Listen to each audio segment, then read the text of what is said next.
Oke, terima kasih sudah menunggu ya. Mungkin ada baiknya kalau kita langsung mulai saja kali ya. Ini mungkin kurang 5 menit tapi nggak apa-apa lah ya. Gitu, oke. Baik, langsung saja kita mulai untuk webinarnya. Eh, Bismillahirrahmanirrahim. Assalamualaikum warahmatullahi wabarakatuh. Waalaikumsalam. Selamat pagi, Dokter Kerti, dan selamat pagi bagi Bapak Ibu semuanya peserta webinar pada pagi hari ini. Di sini saya adalah Rona atau bisa dipanggil juga Nana. Oke, di sini saya sebagai moderator untuk webinar Jenang Gemi. Begitu ya, Bapak Ibu. Saya mengucapkan selamat datang dan selamat bergabung dalam webinar Jenang Gemi bersama Dokter Kerti dengan tema tips psikologis mengatasi kecemasan akibat asam lambung. Dan di sini saya juga tak lupa mengucapkan terima kasih banyak kepada Bapak, Ibu, peserta semuanya yang telah meluangkan waktunya, waktu berharganya. Padahal ini ada di jam kerja ya biasanya ya, sudah meluangkan waktu bersama untuk belajar, untuk berdiskusi tentunya dengan narasumber yang hebat dan keren, Dokter Keti. Oke, kita beri applause semuanya.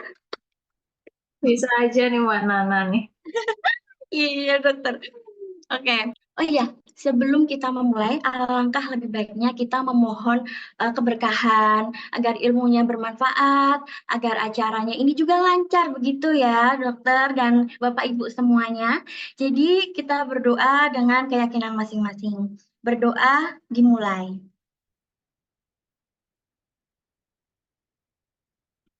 Berdoa selesai.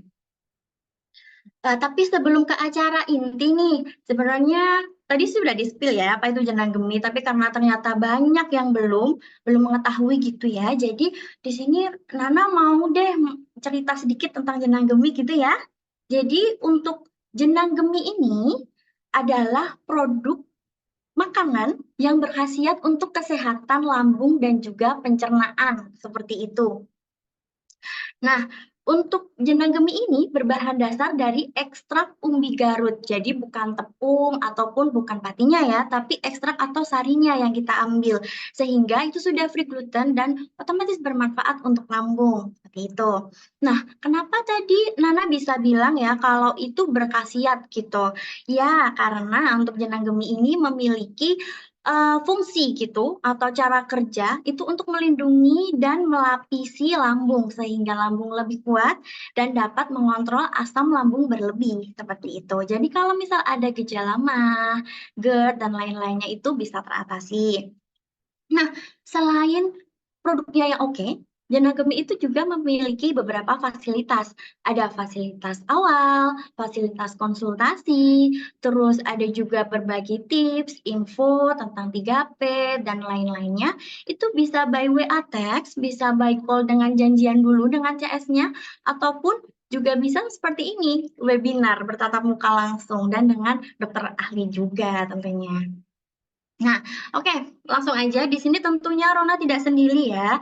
Tadi sudah spill bahwa kita ada narasumber yang hebat nih, narasumber yang keren, yaitu Dr. Niwayan Kertiasi SPKJ atau biasa disapa dengan Dokter Kerti begitu.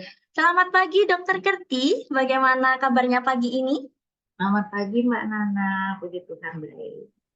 Alhamdulillah, puji Iya. syukur semoga selalu senantiasa sehat ya Bu ya, dimanapun dan juga di kapan gitu. Nah, eh, jadi di sini izinin Rona atau Nana gitu ya, jadi belibet ini ya. Izinin Nana untuk memperkenalkan Dokter Kerti begitu. Jadi beliau itu adalah seorang dokter kesehatan jiwa yang bertempat tinggal di Bali, di Pulau Dewata, di pulau yang biasanya jadi tempat healing atau refreshing gitu ya. Iya Mbak, kebetulan. Nah, beliau ini juga bekerja di Bali Mental Health Clinic, itu tepatnya di Kota Denpasar. Dan beliau ini juga aktif membagikan info-info bermanfaat di sosial media beliau. Jadi misal nih ada bapak atau ibu yang ingin mendapat info-info dari Bu Kerti, dari Dokter Kerti, ini bisa langsung mengunjungi beberapa platform sosial media beliau seperti TikTok. Itu di akun Dr_Kerti atau bisa di YouTube channel beliau yaitu Dokter Kerti. Nah, di sini admin saya akan mencantumkan untuk di kolom chat detailnya untuk sosial media beliau gitu ya. Jadi nanti yang mau follow, mau subscribe langsung cus aja. Jangan lupa dicatat dan nanti setelah webinar bisa langsung berkunjung ke sosial media beliau gitu ya. Oke, dan tak lama-lama lagi, marilah kita langsung mulai webinar pada pagi hari ini gitu ya dokter ya. Jadi kepada dokter Kerti kami persilahkan. Izin ya Mbak Nana, makasih kesempatannya. Selamat pagi juga teman-teman semuanya yang ada di seluruh Indonesia. Perkenalkan saya Dr. Kathy dari Bali. Kita akan sharing-sharing ngobrol-ngobrol ringan gitu ya tentang kecemasan dan juga tentang mah. Share screen dulu.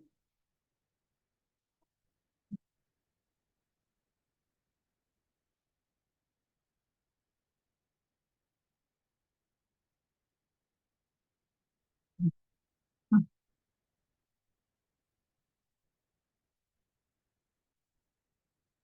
Apa kelihatan ya Mbak Nana?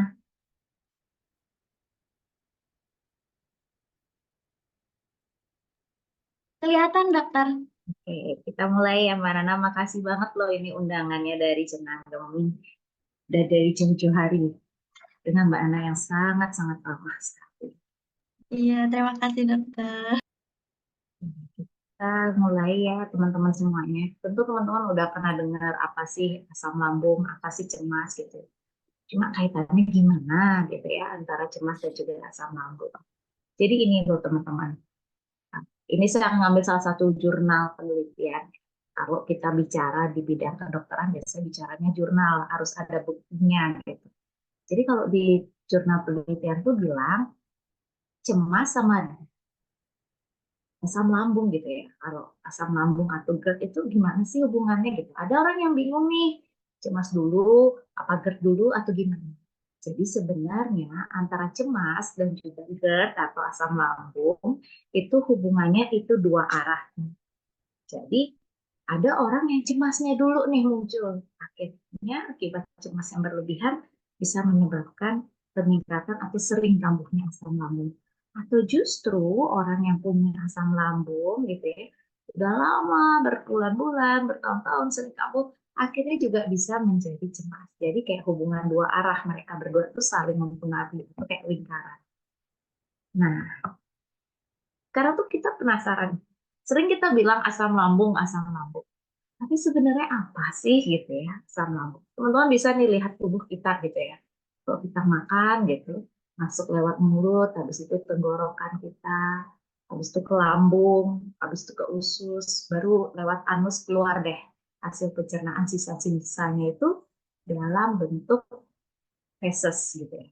Teman-teman bisa lihat ya warna urin-urin. Tentu teman-teman bisa bayangkan ya, ada yang namanya lambung. Lambung tuh ibaratnya kayak balon gitu ya, ada ruangannya di sana. Nah, di dalam balon itu ada cairannya. Cairannya di sini teman-teman lihat nih warnanya itu warna kuning. Cairan itu yang kita sebut cairan asam lambung.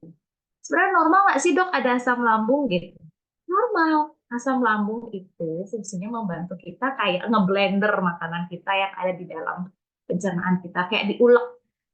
Kalau misalkan nggak ada asam lambung di makanan itu sulit untuk dicerna.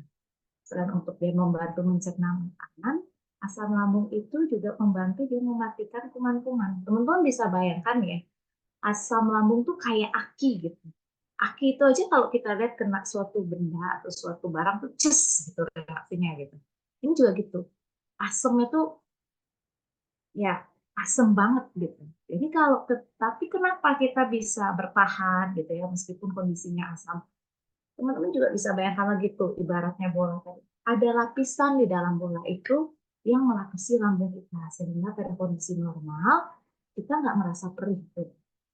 Tapi ketika ada sesuatu yang mengganggu, apakah lapisannya yang terganggu, ataukah mungkin cairannya yang berlebih asam lambungnya, disitulah muncul gejala-gejala asam lambung.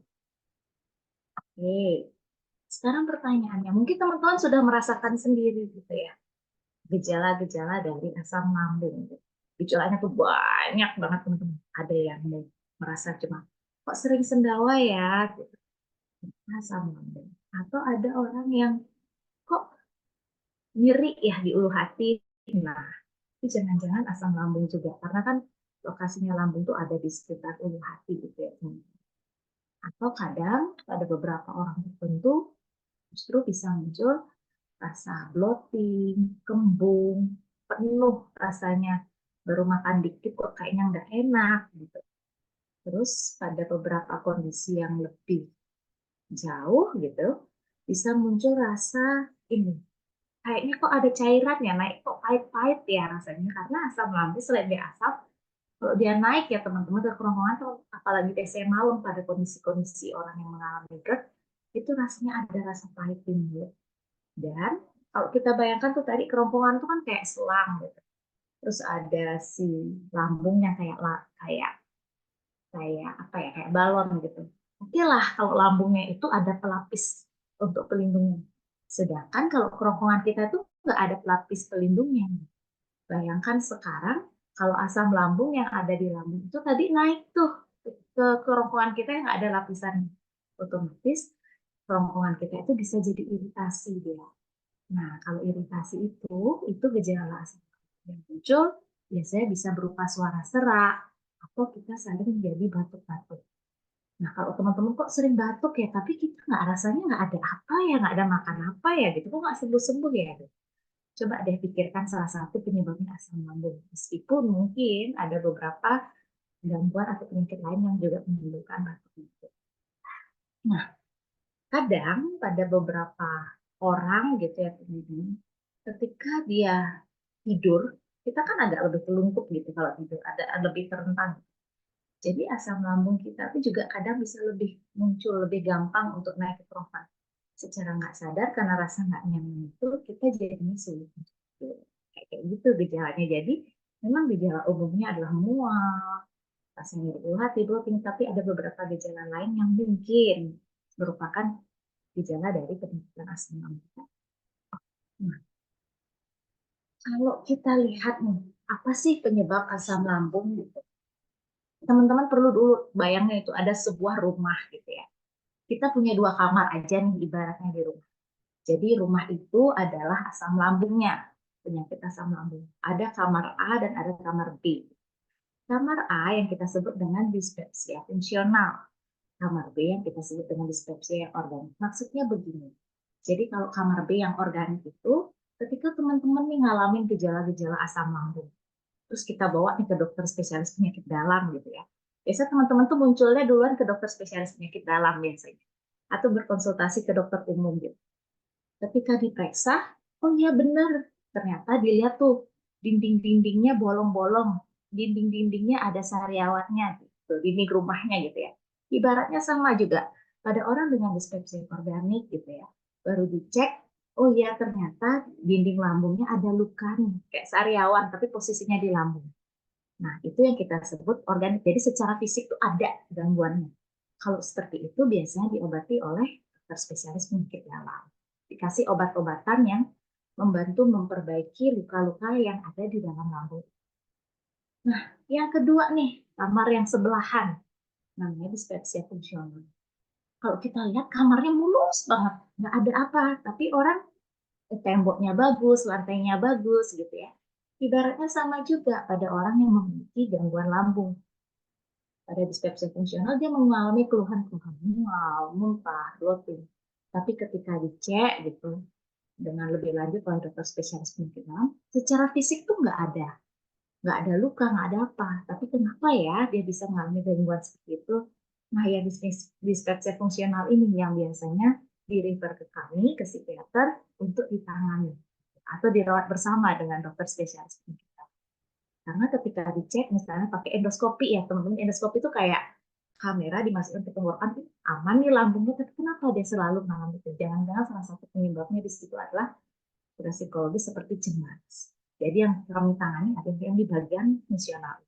Jadi paham ya teman-teman, beda dua kamar yang ada di satu rumah itu. Nah, kalau secara organik atau mungkin asam lambung gitu ya, penyebabnya secara keseluruhan itu teman bisa lihat nih kayak di grafik, paling besar porsinya makanan. Jadi makanan yang mengandung kafein, mengandung soda, mengandung alkohol, atau justru makan makanan yang mengandung tinggi lemak dan juga tinggi gula, atau mengandung bahan-bahan kimia tertentu. Kenapa? Atau justru bahan bakteri jahat, misalnya penyebab asam lambung itu ada bakteri yang kayaknya kayak bentuk bentuk apa ya? Bentuk permen tablet kecil gitu ya. Teman-teman mungkin pernah minum obat ya, yang tablet-tablet kecil gitu. Itu namanya bakteri Helicobacter pylori. Nah, itu yang bisa juga menyebabkan asam lambung. Jadi dikikis tuh dinding lambung. Makanan-makanan ini akan memicu peningkatan produksi asam lambung. Misalnya, normalnya kita kalau untuk makanan sehari-hari asam lambung yang diproduksi di tubuh kita tuh yang dihasilkan tuh mungkin setengah gelas. Tapi ketika kita makan makanan yang sensitif seperti ini, asam lambung kita menjadi 2 gelas. Itu misalnya. Jadi yang awalnya cuma setengah gelas jadi 2 gelas, tentu berlebihan kan 2 gelas. Nah, karena berlebihan tuh tubuh kita juga pertahanannya nggak sebanyak itu untuk mempertahankan 2 gelas itu. Sehingga kita menjadi rentan untuk mengalami asam lambung lagi. Terus, apalagi nih selain makanan? Oh, olahraga. Olahraga terlalu berat juga bisa memicu asam lambung atau pola tidur yang salah. Misalnya begadang terlalu banyak, gitu ya. Istirahatnya kurang, asam lambung juga muncul. Nah, ini yang terakhir yang kadang dilupakan. Pikiran kita sendiri. Atau ada rasa cemas atau stres. Dan justru juga dapat memicu peningkatan asam lambung sendiri. Nah, gimana nih pencegahannya gitu ya kalau teman-teman punya asam lambung gitu. Kalau misalkan teman-teman lihat penyebabnya, teman-teman mulai bisa melakukan pencegahan dari penyebabnya. Kalau misalnya penyebabnya adalah makanan-makanan tertentu, coba deh dikurangi atau dihindari makanan-makanan yang memicu peningkatan asam lambung.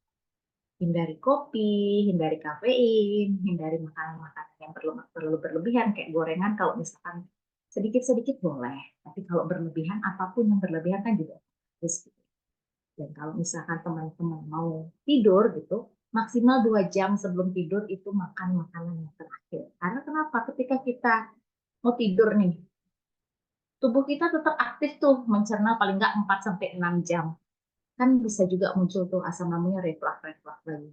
Kita nggak nyaman juga. Atau tidur nih, kita jadinya bisa lebih terlentang, itu agak banyak sedikit. Dan yang terakhir adalah bagaimana caranya kita meregulasi cemas atau stres tadi, karena itu merupakan salah satu pemicu dan munculnya asam lambung. Mungkin teman-teman udah tahu, ada tadi kita udah bahas asam lambung. Sekarang gimana sih cemasnya ini gitu?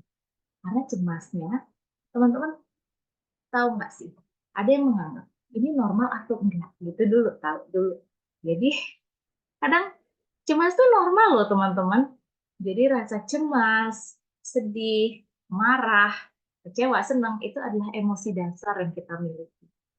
Kalau kita nggak cemas, nih, contoh, kita nggak akan jadi waspada. Misal, kita cemas karena besok mau ujian, akhirnya kita belajar.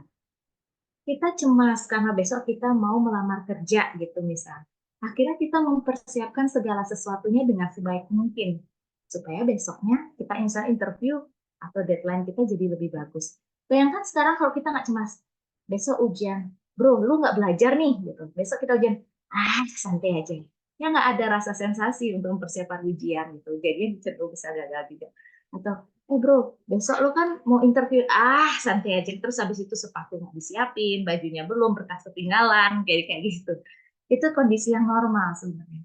Tapi kapan kita bilang kalau cemasnya gangguan? Ketika rasa cemas itu muncul berlebihan, persisten, dan nggak hilang-hilang sampai teman-teman terganggu secara sosial, secara interaksi keluarga, itu yang perlu teman-teman waspadai, perlu teman-teman konsultasi. Misal, cemas nih mau ketemu sama temen gitu ya, itu wajar kita kadang masih cemas, nanti pakai baju apa ya, nanti uh, mereka mau ngomongin apa ya, itu masih wajar. Tapi ketika teman-teman ngumpul, aduh nanti kalau aku dibilang ini gimana ya, kalau aku dibilang gitu gimana ya gitu, terus habis itu teman-teman mikir ya udahlah nggak usah pergi aja sama teman-teman. Nah itu kan udah menghindari interaksi sosial, jangan itu udah mengarah ke gangguan kecemasan gitu contoh. Apa aja nih gejalanya? Jadi gejala yang mungkin muncul secara fisik nih. Kenapa gitu ya?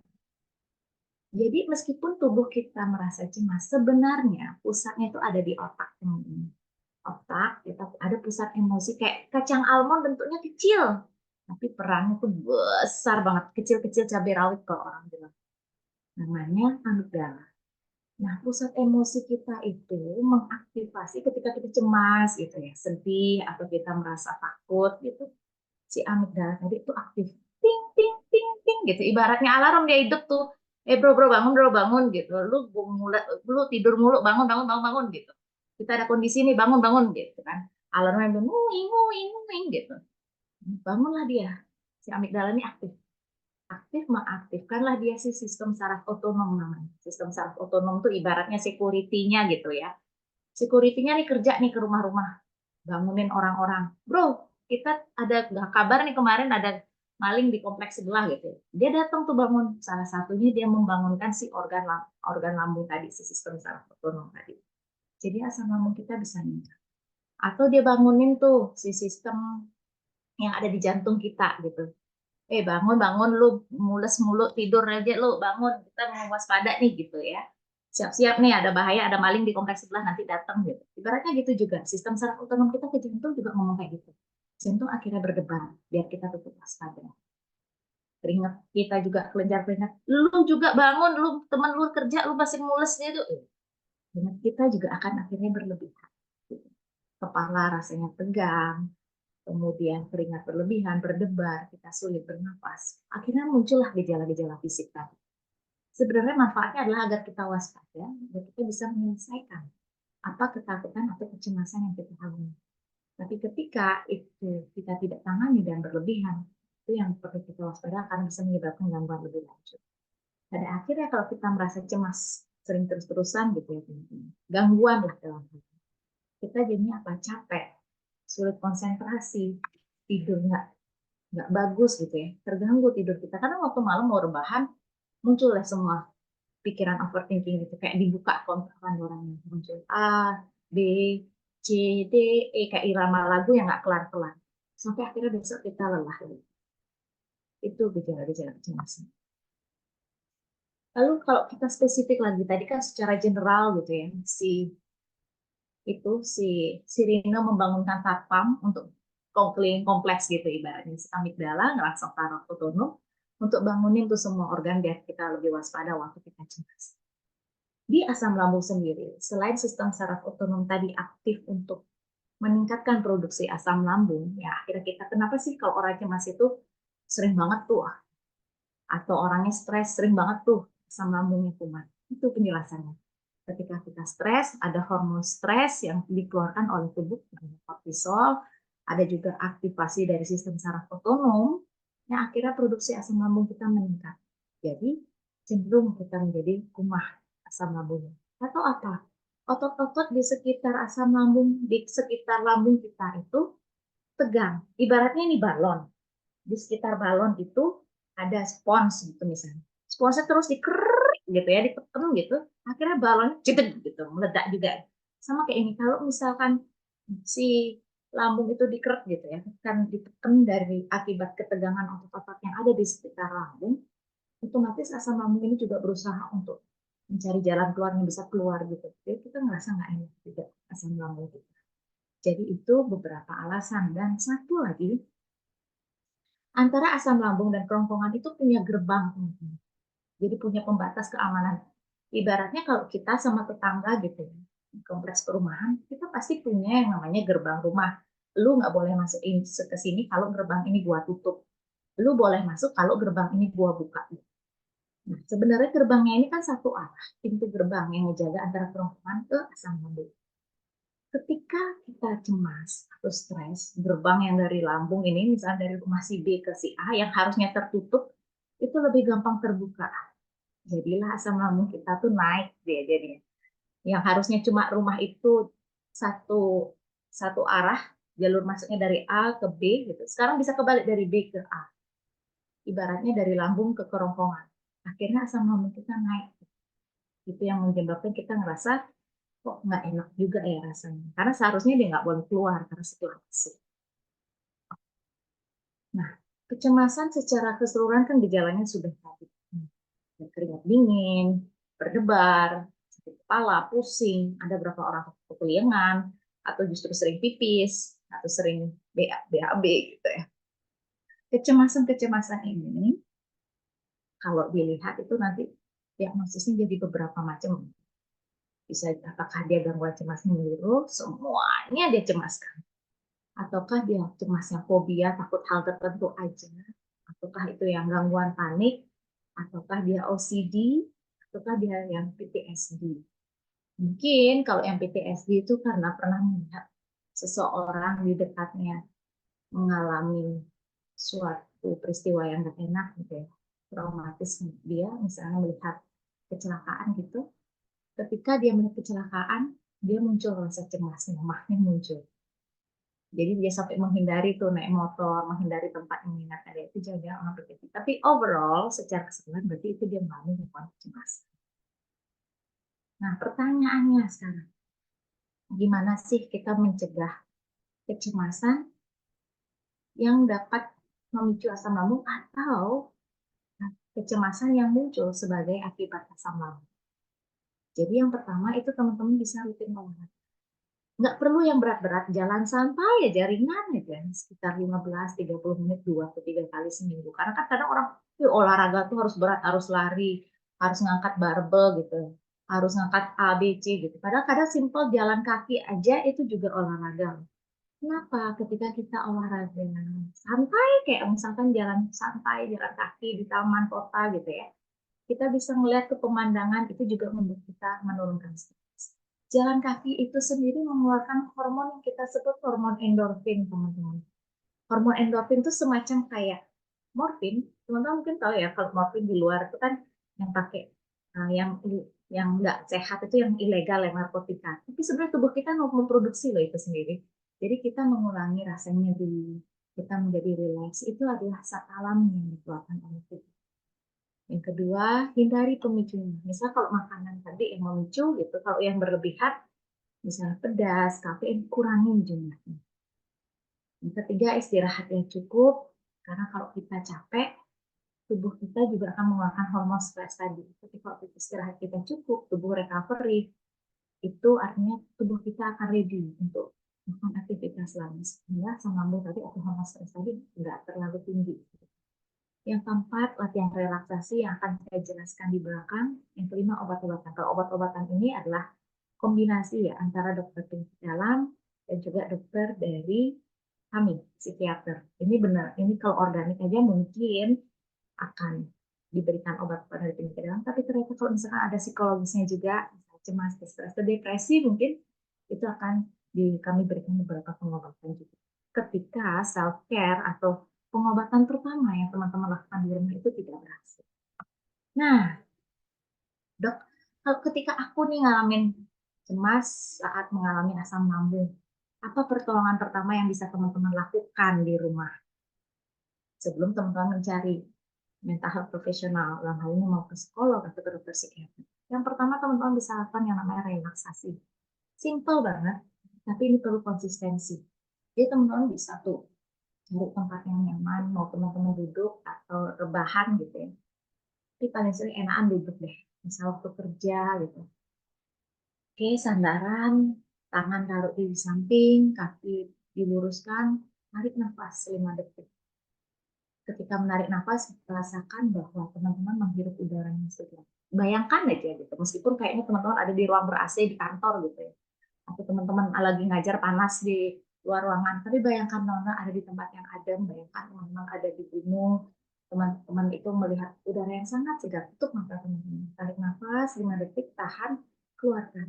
Ketika teman-teman mengeluarkan nafas ini, bayangkan otot-otot kita itu menjadi lebih rileks. Kendurkan deh. Rasakan beban itu juga akan pergi dengan hembusan nafas. Itu teman lakukan berulang-ulang kali. Tarik nafas, tahan, keluarkan. Bayangkan ketika tarik nafas itu udara segar, membawa udara hal-hal yang positif untuk teman-teman. Bayangkan ada tempat yang sangat menyenangkan. Itu diulang sekitar 5-10 kali, ya sekitar 5 menit lah teman-teman latih. Setidaknya kalau bisa itu 3 kali sehari. Pada beberapa orang itu membantu. Apalagi kalau dilakukan rutin, tidak hanya ketika teman-teman mengalami stres. Yang kedua, ya teman-teman bisa lakukan pertolongan pertama itu namanya journaling. Kadang kita tuh males ngapain sih nulis capek-capek nambah overthinking. Tapi ternyata teman-teman, kecemasan atau stres itu muncul ketika kita tidak bisa memverbalisasikan apa yang kita rasakan. Atau kita tuh kadang nggak bisa nggak sih nggak ngungkapin apa yang kita rasakan tuh ke orang-orang gitu. Kita pendem gitu ya. Kalau kita pendem, ibaratnya juga kayak balon air itu dipendam, dipendam, airnya terus masuk, tapi akhirnya suatu saat dia meledak. Meledaknya apa? Munculnya ke fisik. Karena meskipun teman-teman bilang kadang, enggak deh, enggak apa-apa, ya gitu aja gitu. Tapi memori nir sadar kita, alam bawah sadar kita merekam memori tadi.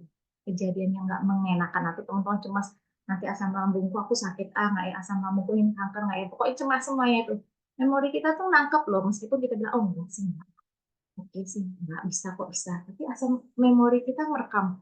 Ini kamu bilang enggak, tapi aku bilang ini apa-apa gitu. Kalau ini nggak dikeluarkan, suatu saat ketika dia sudah kayaknya numpuk gitu ya, muncullah dia cari jalan keluar. Kalau jalan keluar dia nggak kita bilang enggak, kita secara sadar kita bilang enggak, dia mencari jalan keluar secara tidak sadar, yaitu bisa muncul ke gejala fisik tadi, kayak cemas tadi. Jadi rutinlah misalnya, apalagi ada beberapa orang tertentu yang agak tertutup gitu ya, sulit menceritakan masalah itu atau kecemasan itu muncul, dia mencari jalan keluar, misalkan kayak tadi ke fisik kita. Jadi ketika teman-teman membuat journaling ini, harapannya apa yang berusaha kita tekan, apa yang berusaha kita pendam, itu bisa kita tulis sehingga pikiran kita, oh ya udah aku keluarkan. Gitu. Apa yang harus ditulis? Perasaan teman-teman saat itu apa? Apa sih yang membuat teman-teman waktu itu merasa nggak nyaman? Gimana situasinya? Lalu apa sih yang teman-teman lakukan? Terus ketika rasanya itu banyak nih, cemasnya muncul A, B, C, D, prioritas mana sih yang harus saya selesaikan terlebih dahulu? Nah, dan perlu teman-teman sadari, kadang kita itu cemas karena berusaha mengontrol semua hal. Misal, oke, aku cemas karena aku pengen dapat pekerjaan A. Aku cemas karena aku mau besok tuh proyekku harus goal. Nggak masalah, nggak ada yang salah dengan teman-teman menciptakan suatu ekspektasi. Tapi yang perlu teman-teman sadari, ada hal-hal di luar kita, kemampuan kita yang nggak bisa kita kontrol. Misal teman-teman dalam hal tadi proyek, kita udah persiapkan semuanya secara sematang mungkin, kita berpenampilan baik, tapi ternyata klien tidak setuju dengan proyek kita.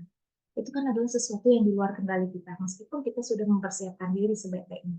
Keputusan dia itu adalah di luar kemampuan kita. Itu yang teman-teman perlu sadari. Jadi hal ini akan, ketika teman-teman sadari bahwa ada sesuatu yang kita tidak bisa kita kendalikan keseluruhan, harapannya kecemasan kita akan berkurang. Atau kita expect bahwa oke, aku mau interview kerja di tempat A, harapanku boleh, harapanku aku keterima di sana dengan gaji A sebesar sekian dengan pengalamanku bla bla bla gitu. Tapi ketika teman-teman kerja gitu, mas banget nih mau interview, kok nggak ditelepon ya, kok nggak ada hasil interview lanjutannya. Nah, ternyata itu bahasa halus teman-teman gitu Pak, itu kan sesuatu di luar kemampuan kita, meskipun mungkin teman-teman IPK bagus, pengalaman kerja bagus, skill bagus, mungkin ada pertimbangan dari dia, dari pihak recruiter nggak sesuai, yang tidak mungkin ada di kepribadian kita. Itu adalah sesuatu di luar kontrol kita. Jadi perlu teman-teman sadari itu dan perlu menciptakan boundaries atau batasan mana yang bisa membuat teman-teman itu dituliskan dalam journaling. Yang ketiga, bagaimana teman-teman bisa membantu diri sendiri dulu pertolongan pertama. Kadang kita tuh kan panik ya, deadline banyak, asam lambung langsung tiba-tiba muncul, aduh aku sakit kanker lambung nggak nih, aduh aku sakit ini nggak nih gitu. Nah saat panik itu muncul banget atau cemas banget, teman-teman bisa lakukan namanya teknik grounding. Apa itu gitu? Teknik grounding adalah memanfaatkan panca indera kita untuk kita kembali fokus ke saat ini dan di sini. Karena terkadang kita itu cemas karena memikirkan hal-hal di masa depan yang belum terjadi. Kita cemas karena memikirkan nanti hasilnya bagaimana di masa depan. Uncertainty atau ketidakpastian di masa depan. Jadi kita tarik lagi pikiran kita dan perasaan kita ke titik ini di saat ini. Caranya grounding ini. Jadi teman-teman bisa lihat tuh, misalnya ketika teman-teman merasa panik banget tuh di kantor, gitu ya misalnya. Lihat 5 benda di sekitar teman-teman. Lihat jam, gitu misalnya ada tembok, ada teman, ada pulpen, ada laptop. Oh aku di kantor. Lihat 5 hal. Atau 4 teman-teman yang bisa sentuh. Oh aku nyentuh ini namanya buku. Oh ini aku nyentuh yang namanya laptop kantor. Gitu. Sentuh 4 hal dan 3 hal yang teman-teman bisa dengar suara mungkin ocehan rekan kerja yang bawel banget, tapi itu teman-teman bisa dengar, oh iya dia ngoceh, atau mungkin dengar suara radio pas ada di tempat itu, atau mungkin dengar suara orang kerja di luar. Gitu. Teman-teman 3 hal yang teman-teman dengar. 2 hal yang teman-teman bisa bawahi dan 1 hal yang bisa teman-teman rasakan. Misalnya makan permen. Jadi pikiran kita tuh ketarik lagi ke saat ini. Oh, aku saat ini ada di sini. Kecemasanku itu atau yang aku pikirkan ada di masa depan. Jadi ditarik lagi untuk fokus ke saat ini. Gitu. Ini agak advance. Biasanya ini di-guiding oleh dokter psikiater ya. Namanya terapi atau mungkin psikolog. Terapi kognitif perilaku. Ibaratnya gini. Ketika terjadi suatu peristiwa, peristiwa itu akan memunculkan apa yang kita pikirkan, yang dimana pikiran kita akan mempengaruhi apa yang kita rasakan atau perilaku kita. Contoh saya bayangkan, teman-teman misalnya naik bus gitu ya. Teman-teman melihat ada seseorang menatap diri teman-teman. Itu kan activating event, jadi ada peristiwanya. Kalau belief atau kepercayaan kita bilang, dia naksir gua nih, ganteng, senyumnya manis, apa yang kita rasakan? Kita senang, kita juga tersenyum bahagia. Konsekuensinya seperti itu. Malu-malu, tersipu malu. Nah, situasi yang sama juga seperti itu. Ketika teman-teman melihat di dalam bus, ada orang menatap teman-teman, tapi teman-teman merasa, ini orang natap gue niatnya jelek nih. Ini orang ngapain yang lihat gue, dia mau ngambil dompet gue kali ya, dia mau nyolong ya, dia mau nyopetnya. Nah, kalau pikiran kita seperti itu, apa yang kita rasakan? Cemas, takut, gitu. Atau dengan hal yang sama, sebenarnya orangnya netral nih, stimulusnya sama nih. Atau ada ketika kita ngeliat di bus juga, dia natap gue, apa yang salah sama gue ya? Make up gue ketebelan ya? Atau baju gue ya? Kayak gitu, apa yang kita rasakan? Kita menjadi malu. Jadi, apa yang kita pikirkan berdasarkan suatu peristiwa akan mempengaruhi apa yang kita rasakan dan juga apa yang kita lakukan. Kayak tadi misalnya ada orang menangkap kita, pikiran dia, ini orang mau nyopet nih, ini orang mau bunuh gua nih, atau ini orang mau niat jahat nih, atau dia ngapain nih, kita rasanya takut, sekarang kita kabur, gitu. Padahal sama-sama orang melihat. Itu yang kita lakukan juga pada diri kita. Ketika teman-teman merasa cemas, misalnya akibat asam lambung ini,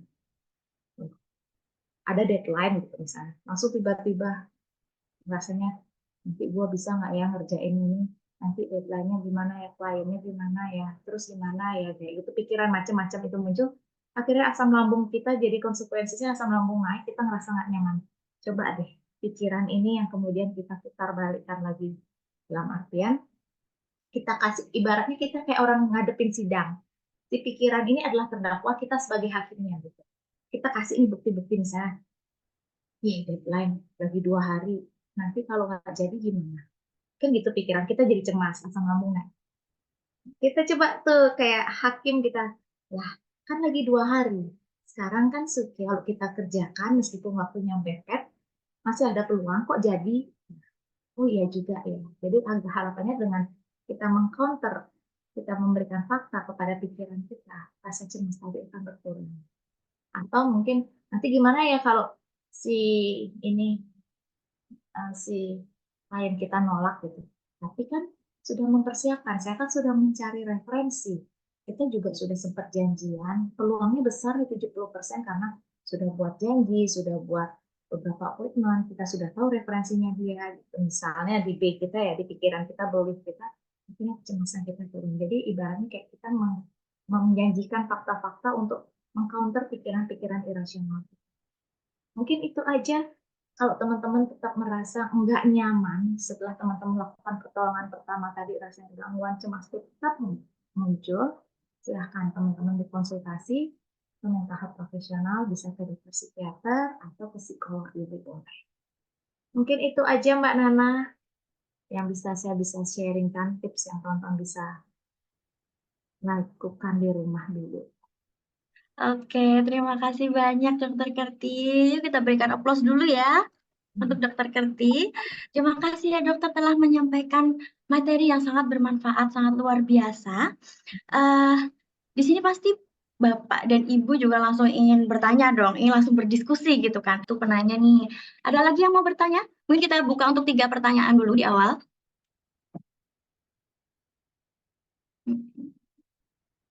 Atau sembari menunggu bisa ini ya dokter ya, kita bahas dulu nih ada penanya satu ini. Oh iya boleh. Di sini Nana bacakan dulu untuk pertanyaannya. Di sini ada Kak. Jadi beliau bertanya, saya mau tanya, saya takut mati kalau asam lambung sedang kumat, itu gimana solusinya dok? Seperti itu. Untuk dokter Kerti dipersilahkan. Terima kasih, nah, Mas atau Mbak ini. Nah, perlu Mas sadari dulu teman-teman, ketika kita berpikir takut mati, apa yang membuat teman-teman berpikir takut mati itu? Gitu. Apa sih yang ada di pikiran teman-teman saat takut mati? Misalnya, oh gejala, maaf ada sedikit kendala. Jadi ketika kita berpikir, oh apa yang membuat teman-teman takut mati? Si Mas Halu ini, itu harus disadari dulu. Dari sana baru kita bisa gali. Oh, karena ini gejalanya nggak enak. Terus coba deh counter, ada nggak gejala-gejala yang membuat ini mengarah ke arah keserius gitu. Beberapa gejala yang ke arah serius untuk asam lambung misalnya ada muntah darah, usia di atas 60 tahun, kemudian ada berat badan yang turun, atau teman-teman kelihatannya kayak apa ya, riwayat keluarga ada cancer gitu. Kalau ada hal-hal seperti itu, silahkan teman-teman cek dulu ke dokter penyakit dalam. Oh, dokter penyakit dalam bilang aman, ya udah berarti enggak. Secara yang ke arah yang lebih serius, misalnya keganasan atau kanker atau apa yang berkaitan dengan asam lambung, enggak. Sekarang teman-teman berpikir lagi, oke, dari dokter sudah mengatakan tidak, ini adalah bagian gejala normal. Atau ketika teman-teman takut mati, pikirannya apa lagi nih yang menjadi dasar? Kayak, apa sih yang membuat saya takut mati karena asam lambung? Tanggungan banyak gitu misalnya. Lagi teman-teman mengatakan, tapi kan saya sudah ke dokter, saya sudah mengecek bahwa ini adalah gejala normal, tanggungan saat ini saya bekerja. Jadi dicoba di counter bahwa istri saya juga bekerja, saya sudah menyiapkan beberapa tabungan, ya ini peluangnya kecil nih. Jadi harus disadari dulu pikiran itu, apa yang menyebabkan pikiran itu muncul, kemudian teman-teman counter pikiran itu, ibaratnya kayak tadi saya katakan, kita berada di ruang sidang, kita menjadi hakim, dia terdakwa pikiran kita itu. Berikan bukti-bukti pikiran kepada pikiran kita bahwa itu nggak benar. Kayak tadi misalnya, saya takut mati. Kayak ini pikiran kita sakit serius. Tapi waktu saya minum obat, dia berkurang kok rasanya gitu misalnya. Berarti nggak apa-apa nih, gitu mungkin misalnya Mbak Nana. Karena cara kita mengcounter pikiran kita, apa yang membuat pikiran kita merasa nggak nyaman atau negatif tadi, hanya si pasien sendiri yang tahu.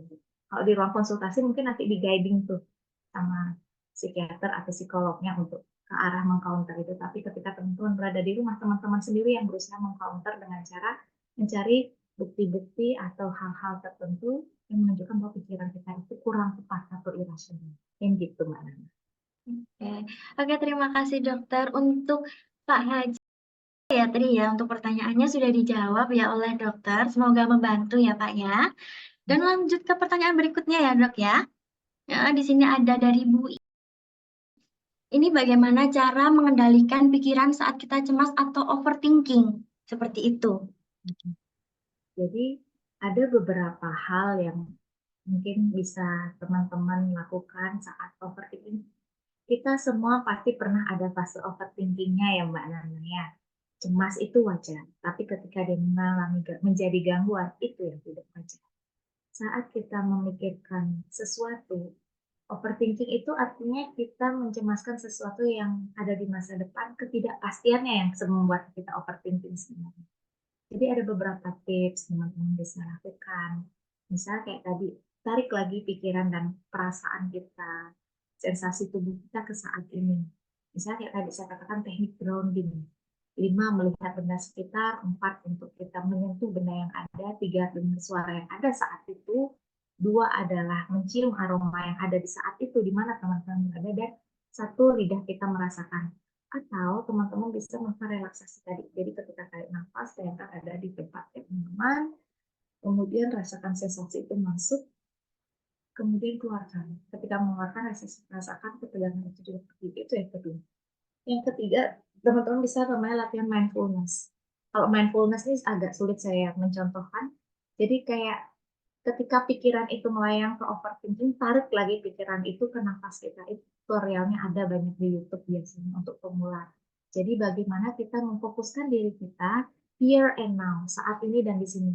Karena kita perlu sadari bahwa kecemasan itu karena kita memikirkan atau pikiran kita letakkan di depan, di masa depan. Sedangkan kita ada di sini nih gitu. Jadi kita narik antara yang kita ada dari depan, tarik lagi ke titik ini. Dan kecemasannya berkurang. Dan seperti tadi, ketika overthinking itu muncul, coba deh digali akar dari overthinking. Misalnya, saya cemas akan A. Apa sih yang saya cemaskan? Atau apa sih yang membuat saya berpikiran A? Oh, karena misalnya saya cemas besok, kayak tadi. Misalnya, saya overthinking nanti deadline project saya, nanti klien saya menerima saya nggak? Apa sih yang membuat saya berpikir saya cemas terlihat project, oh saya takut ditolak. Pikiran kita adalah kita takut ditolak. Dari pikiran itu teman-teman bisa mencoba lagi mengcounter, mencoba istilahnya apa ya, mendispute pikiran irasional tadi. Saya memang sih ada rasa ketakutan, saya takut ditolak gitu pikiran sih, sehingga saya cemas. Nah, apa yang sudah saya lakukan saat ini, itu saya sudah membuat proyek sebagus mungkin, saya sudah mempersiapkan survei sebagus mungkin, saya sudah mencari referensi dari perusahaan klien yang ingin saya hadapi gitu. Peluang saya lebih besar untuk keterima dibandingkan saya ketolak. Jadi ketika pikiran itu bisa kita putar, rasa cemas itu harapannya juga ada itu maknanya. Kecuali ketika sudah kita mencoba melakukan berbagai hal tadi, tetap rasanya tidak cemas, mungkin teman-teman perlu ditambahkan beberapa obat-obatan tertentu untuk menyeimbangkan zat kimiawi di otak agar kita bisa lebih tenang. Gitu, Mbak Nana. Oke, baik dokter. Untuk pertanyaan selanjutnya ya dok ya, masih bisa ya? Silakan Mbak Nana, monggo. Di sini ada Kak gitu. Dok, kalau untuk OCD sebelum ke profesional, apakah ada penanganan pertama yang bisa dilakukan dok? Lalu saya sering takut mati, seperti yang tadi ya, mendadak kena serangan jantung kalau dada berdebar. Oke, memang bisa ya dok dari stres langsung mati mendadak, seperti di sinetron. Terima kasih dok, seperti itu. Oke. Saya paham. Langsung stres, langsung mati mendadak gitu ya. Oke, jadi gini, izinkan saya menjawab dulu. Untuk pertanyaan yang pertama, untuk OCD itu kan jadi ada perilaku yang berulang. Kemudian, karena kecemasan tadi, akhirnya kita melakukan suatu perilaku berulang. Misalnya paling umum adalah yang ngecek pintu atau kompor gitu ya. 1-2 kali cek wajar. Tapi ketika kita sudah sampai 5 kali, 10 kali, bahkan sampai kita telat cuma karena ngecek yang berulang, itu kan sudah gangguan OCD. Kayak salah satu artis yang berinisial A gitu ya, waktu ini gosipnya begitu. Ya teman-teman bisa lakukan adalah untuk pertolongan pertama, namanya ini teknik perilaku ya, terapi perilaku. Perilaku kita kan yang waktu itu yang kurang pas adalah kita ngecek berulang. Tapi ini pada tahap awal agak sulit memang. Tapi kalau bisa, itu teman-teman bisa berkurang gejalanya. Itu bisa pulih.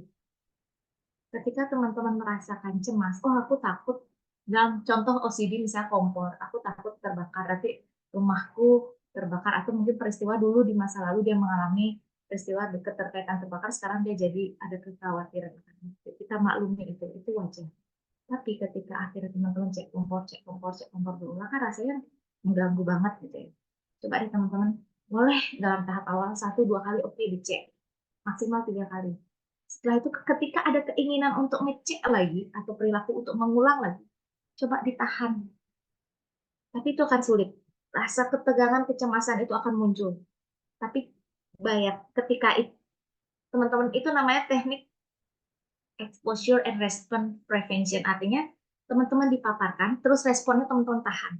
Nah, itu namanya salah satu teknik perilaku untuk kita mengurangi kecemasan tadi. Teman-teman tahan tuh, akan ada rasa nggak nyaman. Pokok pikirkan ke bahwa kita, tadi aku udah cek sampai 3 kali loh. Oke, udah aman. Sekarang aku coba tahan. Awalnya mungkin bisa teman-teman tahan dulu 2 menit, itu bagus. 3 menit, kemudian lebih bagus lagi. Itu akan terus perlu dilatih sampai waktunya bisa akhirnya teman-teman lebih panjang, akhirnya relax.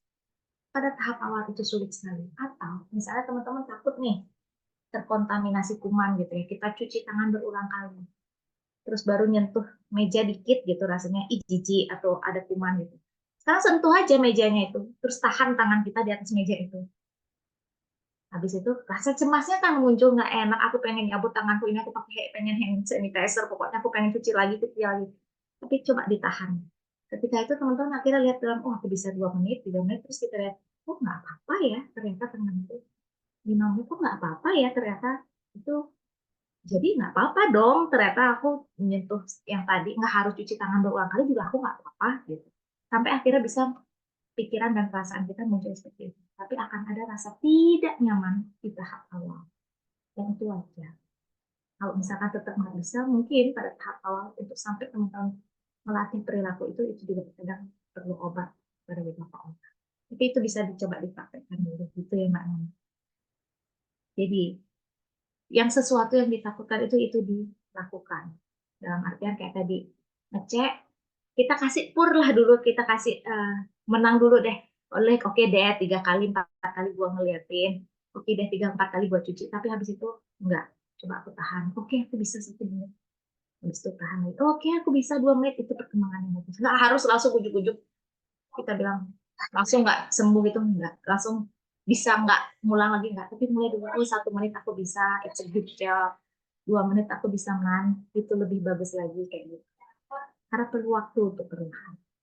Terus pertanyaan kedua, takut mati karena serangan jantung berdebar. Jadi gini, ketika kita cemas, memang salah satu gejalanya adalah jantung berdebar. Kayak tadi saya bilang, ibaratnya sistem saraf kita itu aktif, otonom kita aktif, akhirnya membuat jantung berdebar agar kita siaga. Tapi memang pada tahap-tahap tertentu yang ekstrim, ketika berita itu sangat mengagetkan gitu ya, apalagi pada orang-orang tertentu yang ternyata memang memiliki penyakit tertentu, misalnya memang ada hipertensinya, mungkin ada sudah penyumbatan jantung atau pembuluh darah. Ketika mendengar suatu, pembuluh darahnya di jantungnya mengecil gitu ya, sumbatannya langsung plok gitu tertutup, itu yang akhirnya bisa menyebabkan serangan jantung dan mati seperti pada kasus sinetron. Tapi itu kejadiannya sangat kecil. Mungkin bisa pada orang yang stres berat, apalagi usia tua, ada hipertensi, pembuluh darahnya sudah tidak lentur, tidak elastis, memang ada penyumbatan karena ada lemak-lemaknya gitu ya di pembuluh darah, bisa mendadak serangan jantung, bisa.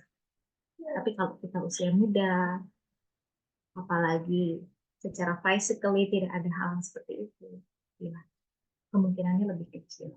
Mungkin gitu Mbak Nana. Baik dokter, terima kasih atas jawabannya. Mungkin seperti itu ya Kak. Semoga membantu. Nah, ini ada pertanyaan yang menarik nih dokter nih dari Kak. Di sini beliau menanyakan 2 pertanyaan. Yang pertama itu, saya masih takut untuk berkonsultasi ke psikolog dokter, karena bayangannya masih takut dan takut jika dibilang stres. Bagaimana ya biar mulai berani ke psikolog seperti itu. Terus untuk yang kedua, kalau boleh tahu untuk dokter Kerti praktik di Bali saja atau bisa telekonsultasi, begitu dokter. Oke, terima kasih Mas. Adik mungkin ya, kalau ini kayaknya usianya muda ya. Tadi kelihatan sempat waktu foto on cam saya lihat sekilas. Kadang kalau kita di Indonesia gitu ya, masih banyak stigma, mungkin lebih ke arah stigma ya. Kalau ke mental health profesional, mau ke psikolog atau ke dokter psikiater, tanggapannya itu bahwa sakit yang kurang kurang enak lah stigmanya gitu. Saya paham itu rasanya tidak enak. Tapi balik lagi, makin banyak yang aware masalah ini dan kalau kita lihat stigma itu mulai bisa dipatahkan oleh diri sendiri, oleh kita sendiri. Tetapi kalau misalkan memang rasanya malu dan sulit, tidak apa-apa untuk nggak langsung gitu. Mungkin bisa dengan telekonsultasi juga. Wah, itu silakan. Kalau untuk saya pribadi, memang saya prakteknya ada di Bali. Untuk telekonsultasi biasanya ada perjanjian lewat lewat admin kami di klinik kami. Gitu. Nah, mungkin itu. Tapi tentu ya antara telekonsultasi dengan tatap muka langsung keterbatasannya akan ada perbedaan. Tapi setidaknya dengan telekonsultasi itu bisa membantu menangani gejala awal atau penanganan untuk teman-teman yang mungkin masih berpikir terlebih dahulu untuk bertemu dengan mental health profesional secara.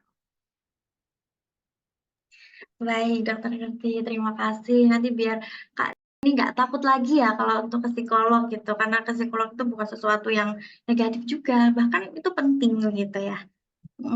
Nah ini ada 2 pertanyaan lagi dokter, sekalian dijawab saja ya dokter ya. Dari Kak Syarifah Anugrah, bertanya, amankah konsumsi obat kecemasan buat ibu menyusui? Seperti itu dok. Terima kasih atas pertanyaannya. Jadi betul, obat-obatan kami di bidang psikiatri itu ada keterbatasan untuk ibu menyusui dan ibu hamil. Tapi untuk kasus memang kecemasan untuk ibu menyusui, ada beberapa obat yang bisa kami rekomendasikan yang dianggap cukup. Tapi sebaiknya obat itu tidak diminum sendiri. Jadi harus ada guideline dari dokter psikiaternya. Karena ada obat yang kategorinya kurang aman karena bisa dialirkan ke air susu dan mempengaruhi anak. Ada yang juga cukup aman. Jadi ada beberapa pilihan untuk pasien dengan kecemasan khususnya menyusui. Itu Mbak Nana. Jadi ada beberapa pilihan. Mungkin nggak sebanyak kalau misalkan Mbak atau Ibu Syarifah ini tidak menyusui. Kalau tidak menyusui kan lebih banyak pilihan kita. Tapi kalau menyusui dia agak terbatas, tapi ada. Baik dokter, terima kasih. Nah ini ada satu pertanyaan lagi dari Kak. Ini satu orang tapi borong dokter, 3 pertanyaan langsung. Yang pertama itu seberapa efektif intervensi di psikoterapi pada pasien dengan GERD anxiety. Terus yang kedua, bagaimana membedakan kondisi GERD anxiety dan anxiety disorder dengan psikosomatis lambung. Terus untuk yang ketiga, bagaimana meyakinkan GERD anxiety survivor untuk berkonsultasi ke psikiater atau psikolog di tengah stigma isu kesehatan mental. Sebenarnya yang nomor 3 ini tadi udah sempat dibahas ya. Mungkin untuk yang poin 1 dan 2-nya, dokter.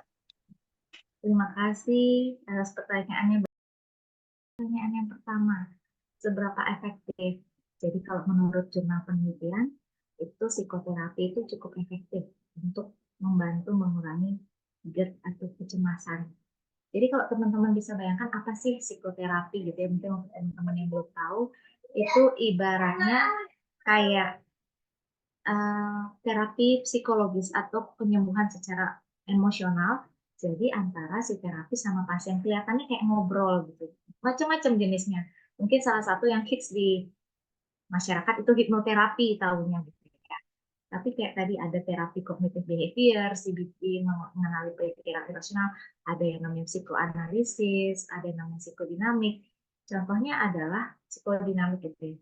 Cemas itu kan kayak ibarat sebelum saya jelaskan kenapa muncul psikoterapi itu, teman-teman bisa bayangkan gunung es ya, iceberg yang ada di film Titanic deh contohnya.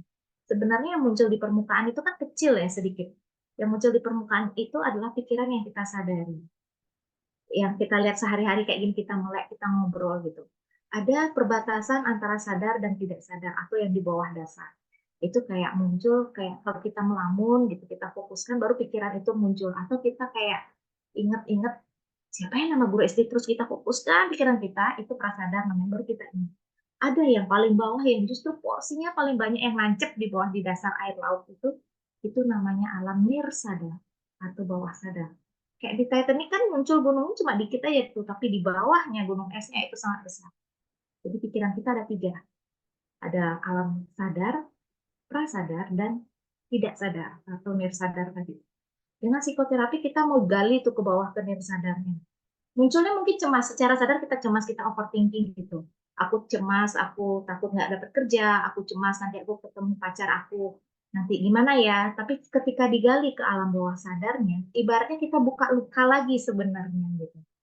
Tapi kenapa harus ke mental health profesional? Karena untuk buka luka itu sambil dikasih, kita buka luka tapi kita langsung kasih obat betadinnya. Kita buka luka langsung diobati kayak gitu. Kalau kita sendiri buka lukanya tanpa obat kan tambah luka lagi. Itu bisa justru memperberat. Kelihatannya simpel ketika buka lukanya orang, ngomong lukanya orang, tapi sebenarnya itu peristiwa utama. Kayak tadi, balik lagi. Dia cemas nanti pekerjaannya dia gagal, dia cemas nanti dimarahin bos. Ketika digali tuh ke alam bawah sadarnya, ngal ke batang apa ya, akar gunung esnya, baru kita cari, oh ternyata ketika dia kecil gitu ya, mungkin dia sudah lupa, tapi kita ketika gali ada kaitannya sama yang sekarang. Dulu waktu kecil misalnya dia pernah membuat suatu pekerjaan gitu ya, kemudian dia dibentak oleh orang tuanya, tidak dihargai, tidak diabaikan, itu yang membuat ketika dia dewasa dia takut untuk membuat suatu kesalahan sehingga dia cemas. Jadi ini yang perlu didamaikan. Atau kecemasan yang muncul ketika asam lambung itu tadi muncul, misalnya setiap dia ada di ruang tertutup, klaustrofobia gitu ya. Di ruang tertutup dia muncul dah asam lambungnya, muncul cemasnya semuanya, muncul keringat dingin semuanya. Baru kita gali ke alam bawah sadar, kita kayak diving gitu, kayak nyelam gitu, cit gitu ke alam. Akarnya apa? Oh ternyata waktu dia kecil, dia sebenarnya bukan takut ruang tertutupnya yang bikin dia cemas, enggak. Ketika kita gali dia ke dalam, oh dia pernah waktu kecil itu dia dihukum oleh orang tuanya, diguyur oleh air gitu misalnya, atau dipukul atau apa, terus dia dikunci di ruangan yang sempit ceplek.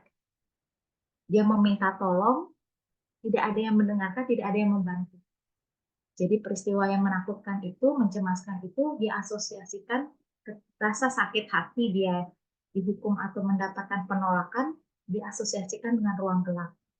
Padahal dia nggak takutnya sama ruang gelap, tapi memori ketika dia diabaikan atau mendapatkan suatu hal yang tidak menyenangkan.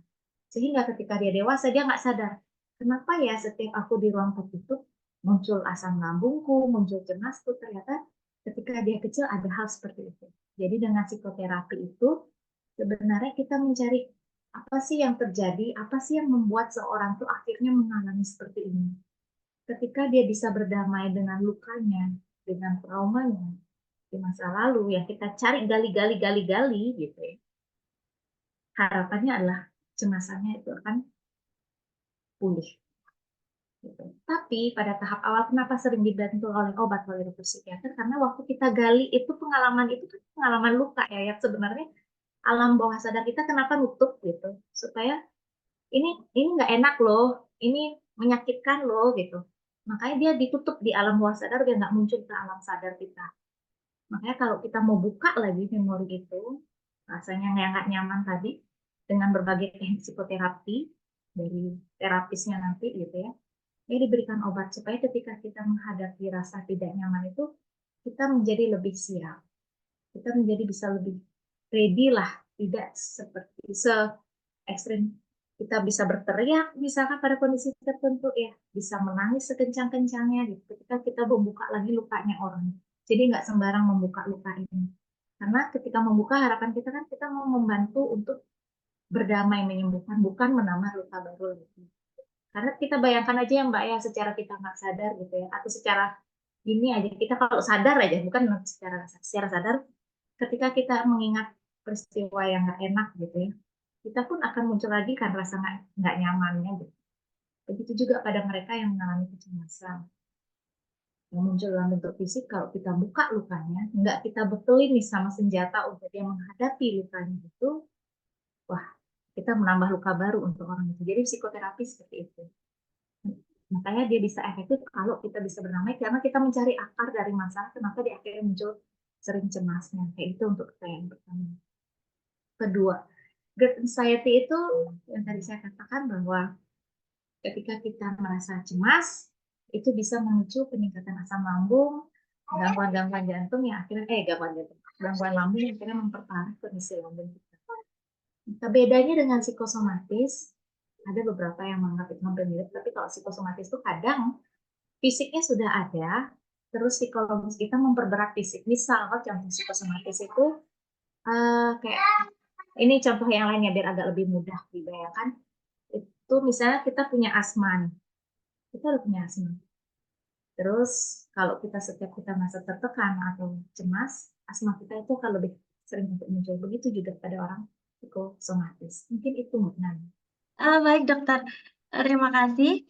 Nah di sini Nana mau memberikan beberapa pengumuman dahulu karena keterbatasan waktu. Jadi dua pertanyaan terakhir ini dicukupkan ya. Ini ada dua ini nanti biar dijawab dulu oleh dokter Kerti. Namun setelah itu mungkin jika ada yang ingin konsultasi lagi itu bisa langsung yang di daerah Bali bisa ke Bali Mental Health Clinic di tempat dokter Kerti atau bisa menghubungi di TikToknya dokter Kerti untuk yang di luar Jawa mungkin ya, yaitu di dokter_Kerti dan untuk YouTube channelnya adalah dokter Kerti begitu. Jadi ini ada dua pertanyaan yang terakhir ya dok ya. Oke, terima kasih. Ini untuk yang dua terakhir, yang pertama adalah dok, apakah dengan berlatih terus-menerus untuk tidak overthinking dan cemas kondisi amigdala bisa netral kembali? Seperti itu untuk yang pertama. Saya mencoba menjawab untuk jawaban ini tiap orang beda-beda ya Mbak Nana. Jadi amigdala itu kan pusat emosi kita. Dia berusaha merekam bahwa kayak ibaratnya kita belajar. Kalau ada suatu peristiwa traumatis atau yang menyakitkan kita, kenapa dia lebih waspada atau lebih aktif alarmnya?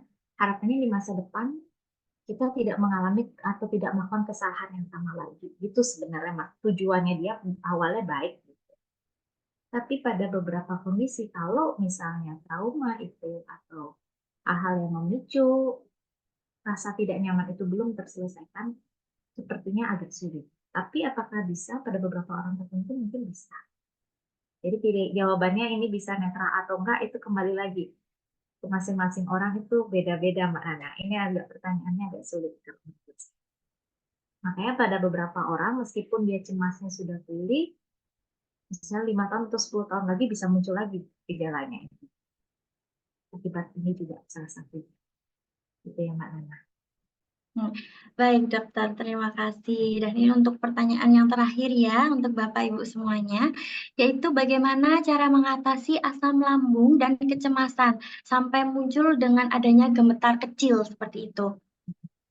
Ya, jadi beberapa tips yang mungkin bisa dilakukan untuk pertolongan pertama, kayak saya katakan tadi, ada relaksasi, kemudian ada journaling juga, kemudian kita latihan mindfulness, ini bisa teman-teman guiding nonton di beberapa channel YouTube juga sudah ada untuk melakukannya how to do it, kemudian teknik tadi, pikiran kita latih namanya dengan terapi pikiran kognitif untuk membalikkan atau mendispute atau memberikan fakta bahwa pikiran kita itu kurang tepat.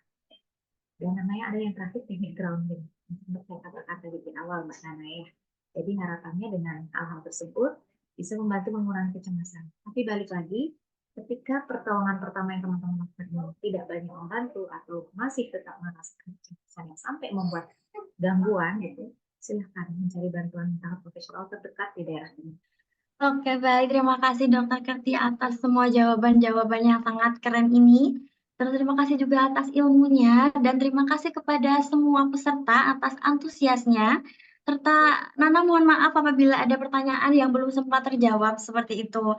Jadi saya ingatkan sekali lagi, misal ada nih yang tertarik ingin konsultasi secara privacy mungkin gitu ya dengan dokter Kerti itu bisa langsung datang ke Bali Mental Health Clinic di Kota Denpasar atau bisa langsung menghubungi di sosial media beliau yaitu di Dokter_Kerti untuk TikTok, dan untuk akun YouTube-nya adalah channel Dokter Kerti, seperti itu. Nah, Mungkin kalau ada yang mau telekonsultasi itu silahkan dihubungi untuk admin kami di klinik gitu ya. Nanti appointment di sana. oh iya, baik, bisa nih hubungi admin beliau ya. Nanti akan dicantumkan deh atau di-share di grup gitu ya. Baik, karena sudah di penghujung acara, mungkin di sini Nana akan memberikan sedikit review materi yang dibawakan oleh Dokter Kerti. Tadi salah satunya adalah cemas itu sebenarnya sesuatu yang normal, tetapi kalau itu sudah berlebihan, itu artinya harus segera ditanganin seperti itu ya, agar nanti tidak ada efek-efek negatif ke belakangnya. Terus untuk tingkat stres yang tinggi, itu meningkatkan asam lambung itu benar adanya ya tadi dokter ya, sehingga stres itu harus kita kelola. Kita bisa melakukan relaksasi, tadi seperti teknik pernapasan, atau misal menulis jurnal, atau bisa menggunakan teknik grounding five atau gitu. Ya, terima kasih dokter. Mungkin ini dari Dokter Kerti ada yang mau ditambahkan dok untuk closing statement-nya? Kalau saya cuma bilang teman-teman itu berhak untuk hidup bebas dalam artian tenang secara pikiran dan perasaan dan bebas dari rasa kecemasan dan juga berhak untuk hidup bebas. Karena kuncinya satu, bahwa teman-teman yang memegang kebebasan atas diri sendiri bukan orang. Karena kadang kita cemas karena kita ingin mengontrol sesuatu di luar kendali kita dan kadang kita dikendalikan oleh lingkungan ini. Mungkin itu aja sih. Baik Ibu Dokter Kerti, terima kasih sekali atas tipsnya, atas semangatnya, atas wejangannya juga nih, biar kita semakin positif vibes gitu ya Bu ya. Nah, jika begitu saya mengucapkan terima kasih banyak sekali lagi pada Dokter Kerti atas telah mengisi acara webinar pada pagi hari ini, dan juga Bapak Ibu, terima kasih sudah mengikuti acara dari awal sampai dengan akhir. Dan di sini Nana juga minta maaf kalau banyak kata, banyak salah seperti itu ya. Semoga ilmu yang didapat bermanfaat. Dan sekali lagi Nana mengingatkan untuk hasil recordium akan diberikan di WA group support, dan nanti mungkin sekitar H+1 ya, seperti itu, karena menunggu peninjauan ulang dari tim kami. Jadi mohon ditunggu. Gitu. Saya akhiri webinar pada pagi hari ini ya, Bu Dokter dan juga semuanya. Oke, Mbak Nana. Ya, wassalamualaikum warahmatullahi wabarakatuh. Selamat melanjutkan aktivitas kembali. Sampai jumpa di sesi webinar Jurnal Gemi berikutnya. Dadah. Bye-bye. Live.